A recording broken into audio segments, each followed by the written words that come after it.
I have people, when I share my testimony, they ask me, how did I just quit drugs cold turkey? And how did my life go from that to where I am today? Well, I told them the number one thing I did was I changed my circle. And I didn't know that my circle was a problem until I relapsed. But I'm going to get to that. But I changed my circle. After changing my circle, I began to withdraw. While I was withdrawing, I had a goal. So I set myself a goal after changing my circle. I set myself a goal. I wanted to get back in school. I hadn't been in school since high school. So I wanted to go to college. I wanted to start back playing football. So while I was withdrawing and detoxing, I was doing push-ups. You know what I'm saying? I would do little stuff to build my strength back in me.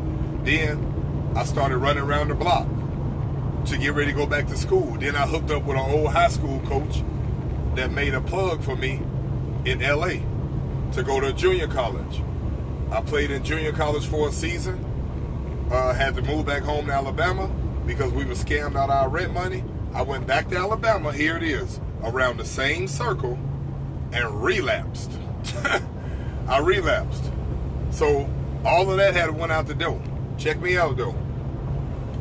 But the pain from that, from getting clean and going to college, playing football, and then going back to my same circle, you know what I'm saying, and relapsing, that was painful.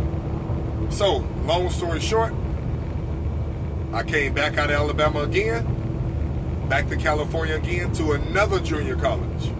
Okay? I ain't looked back since. I went to a university from that junior college on a full ride scholarship. You know what I'm saying? From there, I got kicked out of the university because I took an old mentality to a new place. You know what I'm saying? I brought my mindset from Alabama. I brought my mindset from them streets and the people and things I used to be around, and I brought that to a university, and that university was not having that. And I was extremely talented. That wasn't at all the issue. Talent wasn't no issue. None of that. I was smart. That wasn't no issue. My temper, my attitude, my mentality is what got me kicked out that university.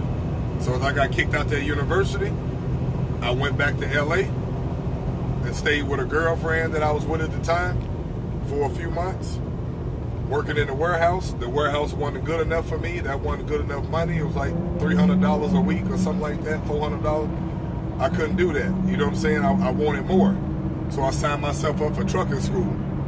13 years later, here I am. A wife, 6 kids. I've been clean for 15 years. You know what I'm saying? I've been clean for 15 years. A wife, 6 kids. I'm a businessman. I'm a man of God. You know what I'm saying? Even when it came to my alcohol addictions, I put that down cold turkey because I had to decide between my family or liquor. You know what I'm saying? And liquor couldn't hold me at night. You know what I'm saying? Liquor couldn't tell me it loved me. You know what I'm saying? And look in my eyes and see when I'm down and give me an encouraging word or a hug or some love or a hot meal when I'm too down to eat. Any of them things that, you know, family do. So my point is when you are trying to overcome an addiction, man, you want to change your circle. You want to set you a goal. You know what I'm saying? You want to find you an activity like working out, reading, doing crossword puzzles. I mean, something, join some type of social group. Even if you don't want to go to rehab, being in a social group don't mean you got to go to rehab. You know, it could just be a women's group or a men's group where y'all just talk about life. It ain't got to be rehab. But something to replace what you're trying to break free of is something that'll definitely help you begin